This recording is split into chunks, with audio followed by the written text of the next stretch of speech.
সনাতন হিন্দু ধর্মাবলম্বীদের কাছে রথযাত্রা খুবই জনপ্রিয় একটি উৎসব। প্রতি বছর আষাঢ় মাসের শুক্লা দ্বিতীয়া তিথিতে রথযাত্রা পালিত হয়ে থাকে।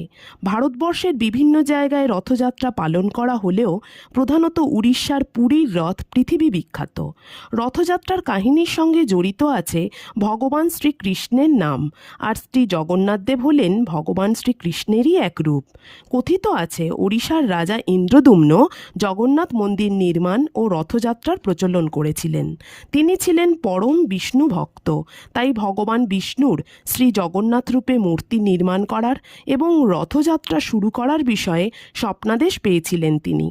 রথযাত্রার দিন তিনটি পৃথক রথে চড়ে শ্রী জগন্নাথ দেব, শ্রী বলরাম দেব ও দেবী সুভদ্রা তাদের মাসির বাড়ি গুন্ডিচা দেবীর মন্দিরে যাত্রা করেন।